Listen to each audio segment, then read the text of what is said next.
మూడోది ఏంటి? భూమి మీద పుట్టేదానికి నిర్ణయ కాలము, జీవితంలో మనం పొందాల్సినవి పొందేదానికి నిర్ణయ కాలం, పోయేదానికి కూడా నిర్ణయ కాలం ఉంది. అది 90వ కీర్తనలో మోషే గారు చెప్పాడు. నరులారా తిరిగి రండని దేవుడు పిలుస్తున్నాడట, మనిషిని మంటికి మారుస్తున్నాడట. 90వ కీర్తన 3వ వచనం. నీవు మనుషులను మంటికి మార్చుచున్నావు, నరులారా తిరిగి రండి నీవు సెలవిచ్చుచున్నావు. నీ దృష్టికి 1000 సంవత్సరములు గతించిన నిన్నటి వలెనున్నవి, రాత్రి ఎందలి ఒక జాము వలెనున్నవి. 1000 సంవత్సరాలు అంట. చదువురా. వరద చేతనైనట్టు నీవు వారిని పారగొట్టి వేయగా వారు నిద్రింతురు, ప్రొద్దున వారు పచ్చగడ్డి వల్ల చిగురింతురు. ప్రొద్దున అది మొలచి చిగురించును, సాయంకాలమున అది కోయబడి వాడబారును. నీ కోపం వల్ల మేము క్షీణించుచున్నాము, నీ ఉగ్రతను బట్టి దిగులు పడుచున్నాము.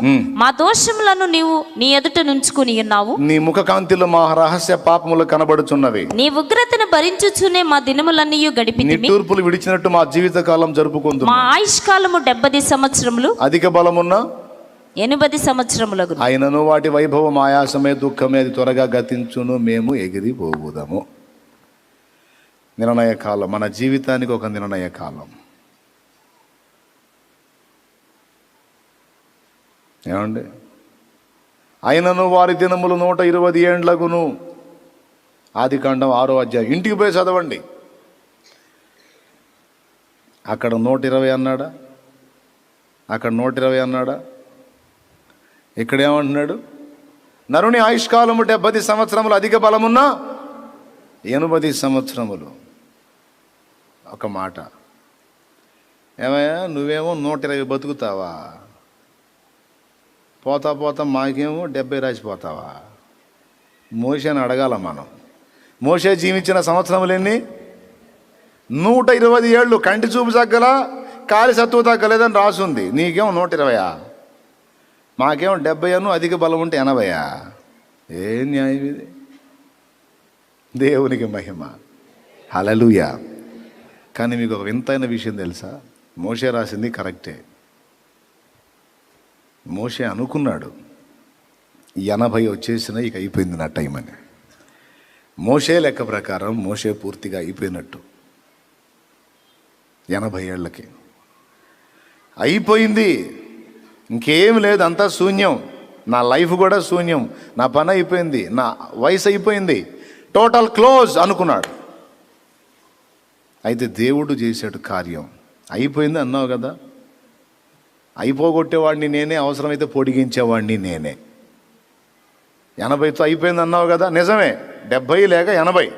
అయితే నేను ఎంటర్ అవుతున్నా, నేను ఇస్తున్నా పో, ఇంకొక 40 నీకు అదనంగా ఇస్తున్నా పో అన్నాడు. ఓ బతుకుపో, 40 ఏళ్ళు పో, చెయ్యి, నీ పని ఉంది, నీకు పని ఉంది. పని లేకపోతే తీసుకుందును, 70లోనే తీసుకుందును, లేదా ఇంకో 10 కలిపి 80లో తీసుకుందును. కానీ పని ఉంది నీతో, నాకు చక్కబట్టాల్సింది ఉంది.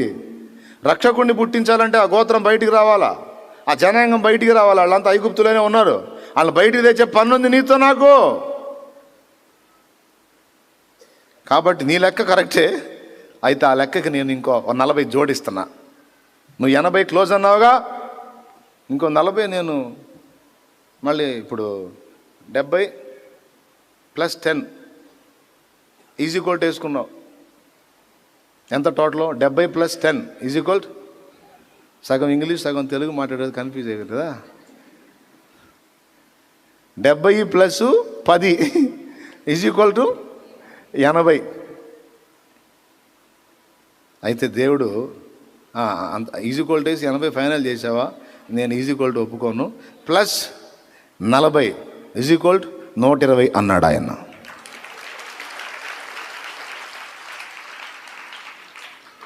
అంతే కదా. ఆయన వేసుకుంది ఏంది?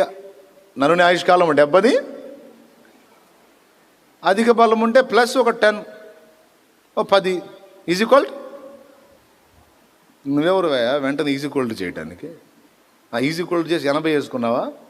ఓకే, నేను ఆ 80 పక్కన మళ్ళీ ప్లస్ వేసి 40 రాసేసాపో. ఏంది ప్రభా 40లు 50లు ఏంది? అరే నా చేతుల్లో ఉంది రా సమస్తం. 40 ఇస్తా, 50 ఇస్తా, అవసరమైతే 100 ఇస్తా. నీకెందుకు? పని ఉంది నీతో నాకు. పని లేకపోతే ఉన్న 100లో కూడా ఒక 50 తీసేస్తా. నువ్వు ఎగస్ట్రాలు చేస్తే 100లో 70 తీసి 30. నీకు ఇవ్వబడిన దానిలో కొంత తగ్గించడం తెలుసు, నీకు అయిపోయిన దానిలో కొంత కలపటం కూడా నాకు తెలుసు. రెండింటికి నాకు అవకాశం ఉంది. నువ్వు వెళ్ళేదాని గురించి కూడా ఏం చింతపడాల్సిన అవసరంలా. పోయాక ఏం జరిగిద్దో చింతపడాల్సిన అవసరంలా. తొందరగా పోతానేమని చింత కూడా అవసరంలా. ఇంకా పోవట్లేదు ఏందని చింత కూడా అవసరంలా. ఏం ఆవేశపడద్దు. సమయం అయిపోయినాక ఉంచమన్నా ఉంచడం. ఇంకో 10 ఏళ్ళు అయ్యా బతకాలను ఉందేనా నోరమి ఏం చేస్తాడు కదా అంటాడు. దేవునికి స్తోత్రం. హల్లెలూయా. ఏమి నీకు ఆయన సమయం ముగించినంత వరకు ఏ కంపెనీ జబ్బు వచ్చినా నువ్వు బావు. నేను చెబుతున్నా కదా, నీకు ఆయన టైము ముగించినంత వరకు ఏ కంపెనీ జబ్బు వచ్చినా వచ్చింది అట్టు ఉంటుంది, కానీ నీకేం కాదు. ప్రభా నాకేం కానప్పుడు చాలా కాలం బతకడానికి అవకాశం ఇచ్చినప్పుడు ఈ జబ్బు కూడా తీసేయచ్చు కంటే అది తీసాను, అది తీసేస్తే నువ్వు మాటను, నా కృప నీకు చాలు, అది ఉండాలి అంతే అంటాడు ఆయన. లేదా ఆయన చిత్తమై నువ్వు అనుకున్న షేపులోకి వచ్చినట్లయితే అవసరం లేదనుకుంటే తీసేస్తాడు కూడా, తీసేస్తాడు. చాలామంది జీవితాల్లో కార్యాలు చేశాడు. మరి పెద్ద పెద్ద రిపోర్ట్లు మారిపోయినాయి. కంపెనీ జబ్బులు నార్మల్ రిపోర్ట్స్ వచ్చినాయి. మరి స్తోత్రం. సమస్తము ఆయనకు సాధ్యం. అయితే అన్నీ నిర్ణయకాల వశం. స్తోత్రం. అన్నీ కాలవశంలో పెట్టేశాడు. అది అసలు. ఈ ఒక్క వచనం చదివించేసి ముగిస్తా. అన్ని ఎందులో పెట్టాడు? కాలవశంలో పెట్టాడు. ఆ కాలము నీకు వచ్చినప్పుడు, ఆ సమయంలోకి నువ్వు వచ్చినప్పుడు, నీ పిల్లలు వచ్చినప్పుడు, నీ వారు వచ్చినప్పుడు, వారికి దేవుడు నిర్ణయించినవన్నీ వాళ్ళు పొందుకుంటారు. ఈ మాటతో దేవుడు నాతో మాట్లాడుతున్నాడు. మీ సంగతి ఏమో. ఈరోజు ఉదయం నేను ఒక విషయం గురించి చింతపడ్డాను. దేవుడు ఇప్పుడు నాతో మాట్లాడుతున్నాడు. అరే క్యావరే బచ్చే అని. స్తోత్రం. ఇప్పుడు మీకుండే చింతలు మీకుంటే, నాకుండే చింతలు నాకుంటాయి కదా. నాకు ఒక డౌటు, ఇది ఏమైద్దని. అరే నీకెందుకురా? ఎవరిని ఎట్లా చేయాలని నాకు తెలుసు, ఎవరిని ఎట్లా సిద్ధపరచుకోవాలని నాకు తెలుసు. నువ్వేం చేయగలవురా? నువ్వేం చేయలేవు. ఆఖరికి నీ ఇల్లు, నీ పిల్లలు, నీ కుటుంబం, నీ ఆత్మీయ పిల్లలు, వీళ్ళందరూ కాదు, ఆఖరికి నీవు సైతము నా వశములోనే ఉన్నావు. హల్లెలూయా. కాబట్టి నువ్వు దేన్ని గురించి కూడా నువ్వు డిస్టర్బ్ అవ్వద్దు అనేది నాతో మాట్లాడుతున్నాడు. Thank you lord. కాబట్టి ఇప్పుడు మూడో మాట ఏం చెప్పుకున్నావు? మూడోది పోయే కాలం అండి. పోయే కాలం కూడా మన చేతుల్లో లేదు, ఆయన చేతుల్లో పెట్టి మొత్తం నిర్ణయ కాలంలో ఉంచాడు, మొత్తం కాలవశంలో ఉంచాడు. టోటల్గా మన జీవితానికి కాలం ఎంట్రన్స్, మన పైనలో కాలము, మన ముగింపు కూడా కాలం. అంతటినీ కాలములో బంధించి ఉంచాడు. ఓకే, ఆ వచనం చదువుదామా? ప్రసంగి గ్రంథము 9వ అధ్యాయం 11వ వచనం. అది 9-11 ఒక్కసారి చూడండి. ఇక నేను ముగిస్తున్నాను, నేను వెళ్ళాలి. విషయం ఏంటంటే ఇప్పటిదాకా ఇదంతా ఉపోద్ఘాతమే, ఇంకా అసలు అంశం స్టార్ట్ కాల. అసలు అంశం వచ్చే శుక్రవారం. మరియు నేను ఆలోచింపగా సూర్యుని క్రింద జరుగుతున్నది నాకు తెలియబడిను. వడిగలవారు పరుగులో గెలువరు, వడిగలవారు పరుగులో గెలవరు, బలము గలవారు యుద్ధమునందు విజయమొందరు, జ్ఞానము గలవారికి అన్నము దొరకదు, బుద్ధిమంతుల వల్ల ఐశ్వర్యము కలగదు, తెలివి గలవారికి అనుగ్రహము దొరకదు. ఇవన్నీ అదృష్టవశము చేతనే, కాలవశము చేతనే అందరికీ కలుగుచున్నవి. అయిపోయింది. స్తోత్రం. అబ్బా భలే పరిగెత్తుతాడు వీడు. అసలు వీడిని రన్నింగ్ పోటీల్లో పెడితే ఫస్ట్ ప్రైజ్ వీడికేరా అనుకుంటాం మనం, కానీ వాడికి రాదు ప్రైజు. మరి వడిగా పరిగెత్తేవాడే కదా గెలుపు పొందాలి, కానీ రాదు.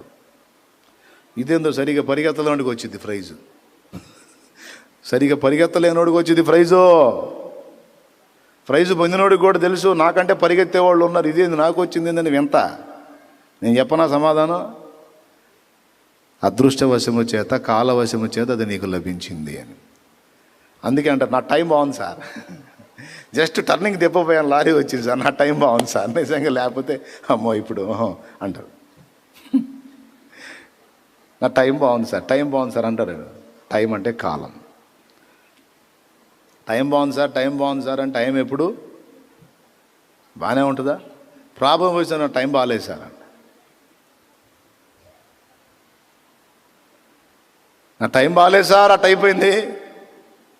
వాళ్ళేమో ముహూర్తాల గురించి, రాహుకాలాలు, దుర్ముహూర్తాల గురించి మాట్లాడుకోవచ్చు, కానీ నేను ఒక కాలాన్ని గురించి చెబుతా. కాలం అనేది నిజంగా మనం అనుభవించే ఒట్టి టైం కాదు. కాలము ఒక వ్యక్తి, ఆయన పేరు కాలం. కాలం వింతగా ఉంది కదా, కానీ నిజమే. ఆదియు అంతమునై ఉన్నాను అన్నాడు. ఎప్పుడన్నా ఆ మాట గురించి ఆలోచించారా? నేను ఆదియు అంతమునై ఉన్నాను అన్నాడు. దానికి అర్థం ఏందో వెతకండి. నేను వెళ్ళి ఆ కోటం చూసుకొని వస్తా. దేవునికి స్తోత్రం, హల్లెలూయా.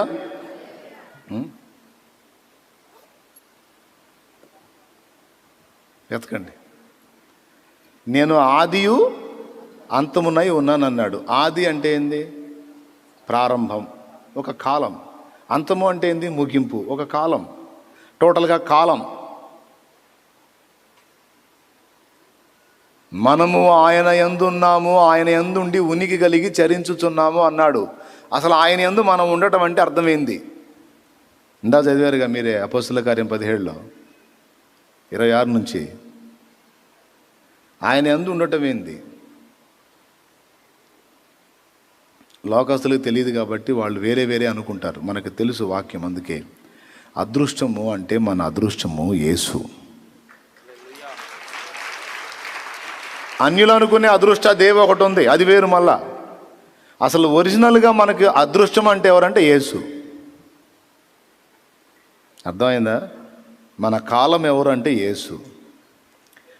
యేసయ్య నీ జీవితంలోకి ఎంటర్ అయ్యాడంటే, నువ్వు యేసయ్యలోకి వచ్చేసావంటే ఇక టైం బాగాలేదు సార్ అన్న డైలాగ్కే ఆస్కారం లేదు. ఇక ఫినిషింగ్ టచ్. యేసయ్యలోకి నువ్వు ప్రవేశించిన తర్వాత ఏం చేద్దాం సార్, బ్యాడ్ టైం సార్, నా టైం బాగాలేదు అనే డైలాగ్కి ఆస్కారమే లేదు. ఎందుకంటే యేసు నీకు ఎప్పటికీ శుభకాలమే కానీ అశుభకాలం కాదు.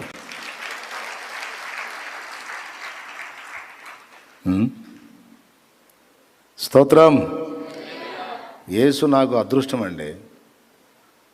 నా అదృష్టం, నా నిధి, నా ఐశ్వర్యం, నా కిరీటం, నా అతిశయం, నా ఆనందం.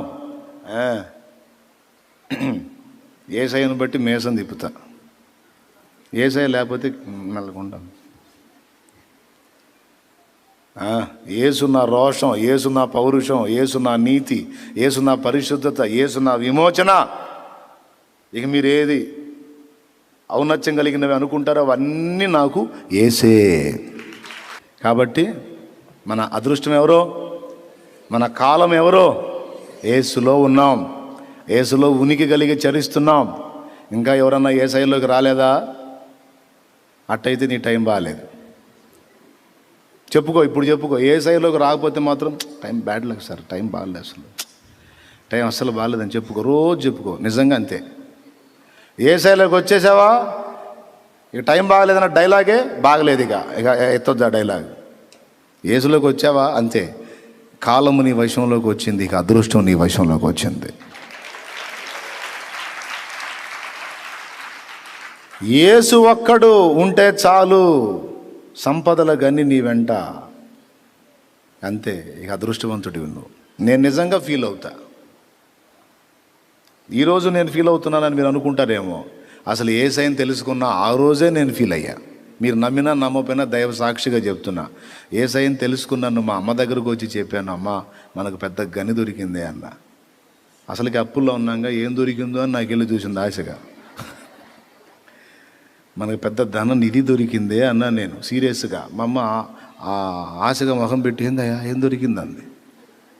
అప్పుల్లో ఉన్నాం కదా, ఏదన్నా బయటపడదామని. దేవుడమ్మా అన్న ఎటు చూసింది, ఇక్కడే ఆడ కూర్చొని ఉందనుకుంటాగా, చూసి దేవుడా అంది నిట్టూర్పు విడిచి.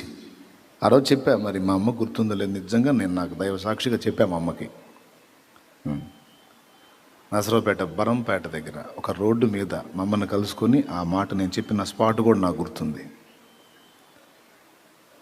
నిజంగమ్మా యేసయ్య తరగని గనివా, నిజమైన దేవుడుమా, దేవుడు ఉన్నాడు అన్నది నిజం, ఆ దేవుడు యేసేనన్నది నిజం. ముమ్మాటికి కాదు, 33 మాటలకు నిజం, 333 మాటలకు నిజం, 3333 మాటలకు నిజం, 3,03,333 మాటలకు నిజం, 3,03,03,333 మాటలకు నిజం. ఇంకెన్ని పెట్టుకుంటారు మీరే. కానీ యేసు నిజమైన దేవుడు. యేసులోకి వచ్చిన వాడు అదృష్టవంతుడు. అంతే అంతే అంతే. అందుకే నేను ముసలమ్మ దగ్గర నుంచి పిల్లవాడి వరకు యేసును హత్తుకున్న వాళ్ళందరినీ ప్రేమిస్తా, అందరినీ గౌరవిస్తా. ఎందుకనుకున్నా మరి ఎవరిని త్రోసేయింది? యేసు ప్రభుని గుర్తెరిగాడు, మరి సామాన్యుడు కాదు, అదృష్టవంతుడు. యేసు ప్రభుని గుర్తెరిగింది, ఈ సామాన్యురాలు కాదు, అదృష్టవంతురాలు. అదృష్టమై ఉన్న యేసులోనికి ప్రవేశించింది. యేసు శరీరంలో ఒక భాగమేమే. విశ్వాస అయినటువంటి వృద్ధులను తోసేస్తావేమో నువ్వు, జాగ్రత్త, పళ్ళు రాలుతాయి. నేను కొట్టను, యేసయ్య అంతడు లాగి తృణీకరించకూడదు. ఎందుకనుకున్నావు? ఆమె యేసు శరీరంలో అవయవాల్లో ఒక భాగం. ఆమె సంఘం అంటే క్రీస్తు శరీరం, మరి విశ్వాసం అంతా కలిస్తే సంఘం అయిందనుకున్నా. మరి రక్షణ పొందిన బిడ్డను తిట్టకూడదు, వాడు కూడా యేసు శరీరంలో ఒక భాగం. రక్షణ పొందిన కూతురుని తిట్టకూడదు, ఆమె యేసు శరీరంలో ఒక భాగం. ఆ బిడ్డను తిడితే యేసయ్యని తిట్టినట్టే. అందుకే పళ్ళు రావుతాయని చెప్పింది. స్తోత్రం, హల్లెలూయా. అందుకే అంత జారినా క్షమాపణ అడుక్కో. నేను చెప్పింది నిజమా అబద్ధమా? లేఖనంలో ఉందా లేదా? ఏముంది? ఏదో ఒకటి ఉందా? క్రీస్తు రక్తములో కడగబడిన పరిశుద్ధులందరూ కూడా ఆయన శరీరములో భాగం. వాళ్ళకి ప్రత్యేకమైన విలువ ఉంది. పిచ్చి పిచ్చిగా వ్యవహరించకూడదు వాళ్ళతో.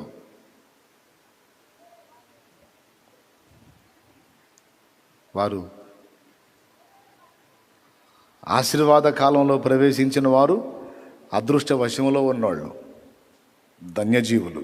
అంతే. బలహీనులే కావచ్చు, ఆయన బలపరుచుకుంటాడు.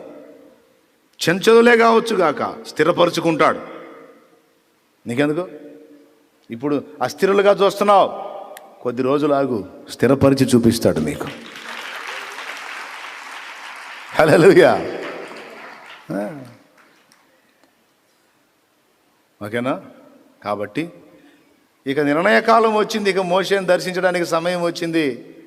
అరణ్యం అవతలికి వెళ్ళాడు. అక్కడ దేవుని పర్వతం ఉంది. ఆ పర్వతం మీద మండుచున్న పొద ఒకటి కనపడింది. ఆ పొద వైపుకు ఆకర్షింపబడ్డాడు. ఇక్కడ నుంచి మన ప్రసంగాంశం స్టార్ట్ అయింది. కార్యక్రమంలో తర్వాయి భాగం వచ్చే వారం, ఆదివారం కావచ్చు, బుధవారం కావచ్చు, శుక్రవారం కావచ్చు.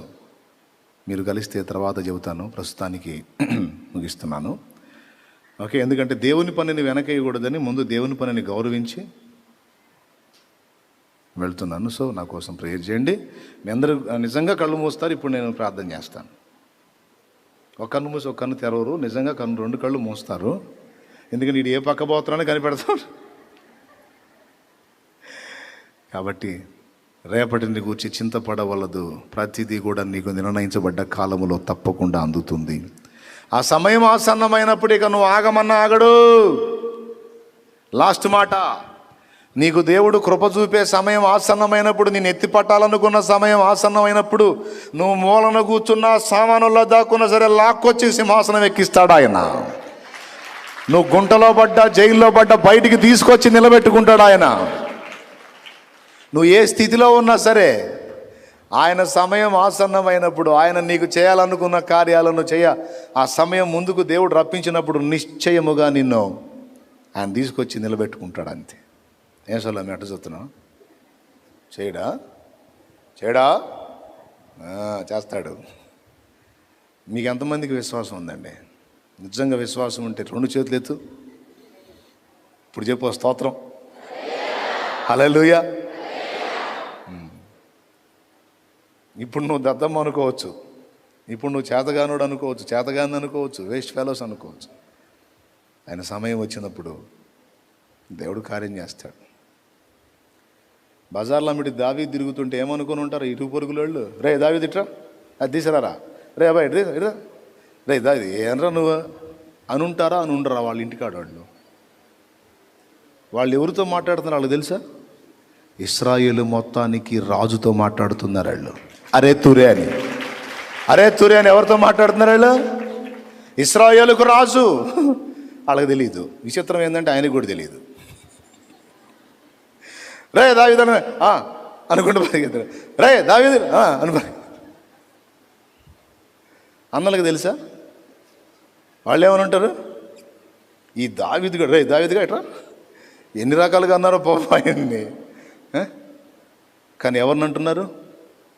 ఇశ్రాయేలుకు రాజుని, చరిత్ర పుటల్లో శాశ్వతంగా నిలవబోతున్న ఒక ఘనుడైన వ్యక్తిని, ఒక దీర్ఘదర్శిని, ఒక యుద్ధవీరుణ్ణి, ఒక వాగ్గేయకారుణ్ణి, ఒక మ్యూజిషియన్ని, దేవుని చిత్తానుసారమైన మనస్సు గలవానిని, దేవుని ప్రజలందరినీ ఏలబోతున్న ఒక రాజుని వాళ్ళు అరే తురే అంటున్నారు అని కూడా అనిపించుకుంటున్నాడు. ఆయనకు తెలియదు, వాళ్ళకి తెలియదు. అన్ని తెలిసినోడు పైన నవ్వుకుంటూ చూస్తున్నాడు. అన్ని తెలిసినోడు పైన నవ్వుకుంటూ చూస్తున్నాడు. తర్వాత అర్థమైపోలా. దావీదు సింహాసనం ఎక్కినాక వీళ్ళు ఏమంటారు? ఎట్లయినా దావీదు అబ్బాయి చిన్నప్పటి నుంచి అసలు వేరు, ఒకటి చండాలంగా తిట్టారు. నా ప్రియమైన దేవుని బిడ్డలారా, ఒక నిర్ణయకాలం ఉంది. ఆగు, ఓపిక పట్టు. అప్పటిదాకా అవమానాలు సహించు, తృణీకారాలు సహించు, తిరస్కారాలు సహించు. ఇవన్నీ నిన్ను విరిగి నలిగిన అనుభవంలోకి తీసుకొస్తాయి. ఆ అనుభవం నీకు వచ్చిన తర్వాత ఆయన హెచ్చించటం మొదలు పెడతాడు. విరిగిన మనసే నీకే ప్రియము యేసునాథా, ఉన్నతమైన స్థలములయందే నివసించువాడా. నేను ఉన్నతమైన స్థలంలో నివసించువాడనైనను, విరిగి నలిగిన మనస్సు గలవారి యొద్ద నేను నివాసం చేస్తున్నానన్నావే. నువ్వు నా దగ్గర నివసించాలంటే నా హృదయం విరిగి నలిగిపోవాలా? అట్లయితే రా, ఎన్ని విమర్శలైనా తట్టుకో, ఎన్ని నిందలైనా భరించు, ఎంత ఆకలైనా, ఆవేదనైనా, ఆర్థిక ఇబ్బంది అయినా, దూషణలైనా, అవమానాలైనా ఓరిమితో సహించు. దేవుడు నీకు నిర్ణయించిన నిర్ణయ కాలం ఒకటి ఉంది. అప్పుడు ఇవన్నీ ఆపోజిట్లో మారిపోతాయి. కన్ఫామ్.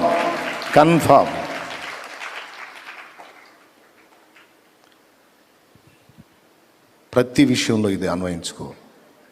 నువ్వు దరిద్రుడివి కాదు, నువ్వు అదృష్టవంతుడివే. నా కర్మ అనొద్దు, నీ కర్మని చక్కగా మార్చిపడేశాడు నా యేసయ్య. నువ్వు శపించబడిన వాడివి, శపించబడిన దానివి కాదు, నీవు ఆశీర్వదించబడిన దానివి, ఆశీర్వదించబడిన వాడివి, ఆశీర్వాదమునకు వారసులగుటకు పిలవబడిన వారు.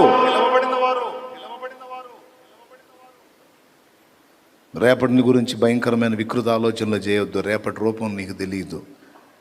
ఈరోజు నీ ఇంతవరకు క్షేమంగా కాచిన దేవుడు నీ రేపటిని ఇంకా ఆశీర్వాదకరంగా ఉంచబోతున్నాడు. అదే నమ్ము, అదే నిరీక్షించు, అదే పొందుతావు. ఆమేన్. ఎంతమందికి అర్థమైంది?